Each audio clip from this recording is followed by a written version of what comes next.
देखिए फ्रेंड्स, आज हम वॉइस सीखेंगे कि वॉइस कैसे बनाए जाते हैं। तो वॉइस, सबसे पहले वॉइस जो होते हैं वो 8 टेंसों के ही बनते हैं, पूरे 12 टेंसों के वॉइस नहीं बनते हैं।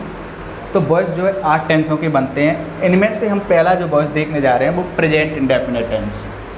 तो हिंदी में तो इनकी पहचान साफ होती है कि ता है, ती है, ते है, ता हूँ, आदि शब्दों से हम इसकी पहचान कर लेते हैं। लेकिन अंग्रेजी में हमें कैसे पहचानें कि दिया गया वाक्य प्रेजेंट इंडेफिनिट टेंस का है। जब हमें अगर सेंटेंस को अच्छे से पता हो जाएगा तो हम उसका वॉइस बना सकते हैं। वॉइस बनाना आसान है। हर एक वॉइस, किसी भी टेंस का वॉइस हो, उसमें हमेशा वर्ब की थर्ड फॉर्म लगती है। ठीक है, तो यहाँ पे देखिए, सबसे पहले हमें एक्टिव के बारे में पता होना चाहिए कि एक्टिव सेंटेंस जो दिया है वो प्रेजेंट इंडेफिनिट का कैसे है, हम कैसे पहचानें। तो देखो, सबसे पहले हमें जो कर्ता लिखा होगा उसको सब्जेक्ट बोलते हैं, और प्लस वर्ब, वर्ब के अंदर उसमें एस, ई एस या आई या फिर वर्ब की फर्स्ट फॉर्म हमें मिलेगी, तो हम पहचान लें कि दिया गया वाक्य प्रेजेंट इंडेफिनिट टेंस का है। Object plus adverb. अब बात आती है, जब हम इनकी पहचान लेते हैं, चलो ठीक है, हमने पहचान लिया कि प्रेजेंट दिया गया वाक्य प्रेजेंट इंडेफिनिट टेंस का है, तो फिर हम इसका वॉइस कैसे बनाएं। तो सबसे पहले हमें तो सब्जेक्ट, वर्ब और ऑब्जेक्ट, 3 चीज़ों को पहचानना आना चाहिए। अगर 3 चीज़ें हमें क्लियर हैं तो हमें बाकी सेंटेंस में क्या दिया है हमें कोई मतलब नहीं है, वो अपनी जगह पर जैसे कि तैसे रहेंगे। हम क्या करेंगे, सबसे पहले ऑब्जेक्ट जो होगा उसको सब्जेक्ट बनाएंगे। पुराना वाला जो एक्टिव का ऑब्जेक्ट होगा उसे पैसिव का सब्जेक्ट बनाएंगे। सब्जेक्ट के अनुसार इज, आर, एम। ये सब्जेक्ट कैसा है, एक वचन होगा तो इज, बहुवचन होगा तो आर, और आई होगा तो एम लगाते हैं। इसके बाद वर्ब की थर्ड फॉर्म लगाते हैं, बाई लगा के ऑब्जेक्ट। ऑब्जेक्ट जो पुराना वाला सब्जेक्ट होता है वो बदल के, यदि ही होगा तो हिम हो जाएगा, सी होगा तो हर हो जाएगा, यू का यू रहता है, वी का अस हो जाता है, दे का देम हो जाता है, और कोई नाम होगा तो नाम को हम एज इट इज रख देते हैं, और अन्य शब्द जो अपनी जगह वो अपनी जगह पे ही बने रहते हैं। सबसे पहला वाक्य हमें दिया कि Ashish Anurag makes a noise. Ashish Anurag makes a noise. Ashish Anurag makes a noise. Ashish Anurag जो है शोर मचाता है। तो सबसे पहले हमें ये सब्जेक्ट हो गया, जिसकी वर्ब हो गई, जिसका ऑब्जेक्ट हो गया। तो हम सबसे पहले ऑब्जेक्ट को सब्जेक्ट रखेंगे, तो अ नॉइस। अ नॉइस एक है इज, मेक की थर्ड फॉर्म मेड, बाई, और जो नाम है नाम एजिटेट चला जाएगा, तो आशीष अनुराग। तो देखो, सबसे पहले हमें तो ऑब्जेक्ट को सब्जेक्ट बना दिया, इसके हिसाब से एक वचन होगा था, इसलिए इज लगा दिया। मेक की थर्ड फॉर्म हो गई मेड, और बाई लगा के ऑब्जेक्ट सब्जेक्ट लिख दिया आशीष अनुराग। दूसरा है चिल्ड्रन लाइक स्वीट, बच्चे मिठाइयाँ पसंद करते हैं। तो सबसे पहले सब्जेक्ट, वर्ब और ऑब्जेक्ट। तो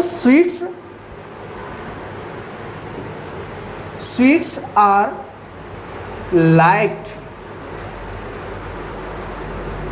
sweets are liked by children. मिठाइयाँ बच्चों के द्वारा पसंद की जाती है, इसका हिंदी मतलब है। बॉयज लव एनिमल्स, बच्चे जानवरों को प्रेम करते हैं। तो एनिमल्स, सबसे पहले ऑब्जेक्ट क्या है, एनिमल्स आर, लव की थर्ड फॉर्म होगी लव्ड बाई बॉयज। जानवरों को बच्चों के द्वारा पसंद किया जाता है। लिखा है रेखा टेक्स कॉफ़ी एवरी मॉर्निंग। तो देखिए, सबसे सब्जेक्ट रेखा है, टेक्स वर्ब है, और कॉफ़ी ऑब्जेक्ट है। एवरी मॉर्निंग हमारे यहाँ पे अदर वर्ड्स हैं तो हम उनको छोड़ देंगे। तो सबसे पहले कॉफ़ी, तो कॉफ़ी इज, टेक की थर्ड फॉर्म होते टेकन, बाई रेखा, और एवरी मॉर्निंग।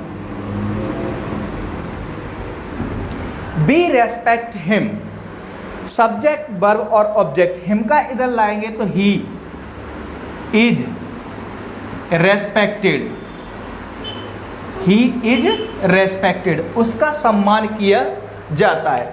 अब जब सेंटेंस क्लियर नहीं होगा तो बी का अस लिख देंगे। जब सेंटेंस क्लियर हो जाएगा, हो रहा है कि उसका सम्मान होता है, ये सेंटेंस क्लियर है, तो हम इस पर वाई अस नहीं करेंगे। तो सबसे पहले हमें एक्टिव सेंटेंस पहचानना आना चाहिए, उसके हिसाब से हम उसका वॉइस बनाते हैं। और हर एक वॉइस में ध्यान रखें वर्ब की थर्ड फॉर्म ही लगाई जाती है।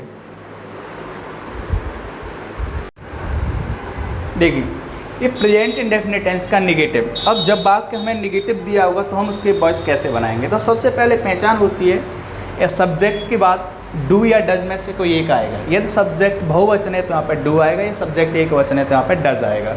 इसके बाद नॉट लगी होगी, वर्ब की फर्स्ट फॉर्म होगी, ऑब्जेक्ट होगा और अदर वर्ड्स होंगे। पैसिव में सबसे पहले सब्जेक्ट ऑब्जेक्ट या सब्जेक्ट बनाना है, इसके हिसाब से is are am plus not लगाना है, फिर वर्ब की third form by plus object plus other words.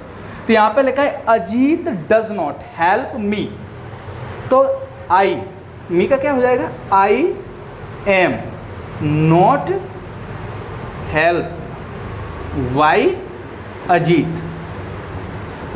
दूसरा लिखा है Bina does not sing a song. Does not से अपने पहचान लिए नेगेटिव है, तो a song is not sung by Bina. They do not write a letter, तो a letter is not written by them. तो इस प्रकार से हम इनके नेगेटिव बनाएंगे। तो सबसे पहले हमें नेगेटिव में पता होना चाहिए क्या वो लग के आएगा। तो प्रेजेंट इंडेफिनिट टेंस के नेगेटिव होंगे, उनमें डू नॉट या डज नॉट लगी होगी। यदि सब्जेक्ट तुम्हारा एक वचन होगा तो उसमें डज नॉट लगी होगी, या सब्जेक्ट बहुवचन होगा तो उसमें डू नॉट लगी होगी। इसके बाद हम इसके वॉइस करेंगे। वॉइस में ध्यान रखना है, हम जब भी तो इज आर एम से रिप्लेस होते हैं। एक वचन कर्ता होने पर इज नॉट लगाना है, बहुवचन कर्ता होने पर आर नॉट लगाना है, और कर्ता आई होने पर हमें उसमें एम नॉट लगाना है। Thank you.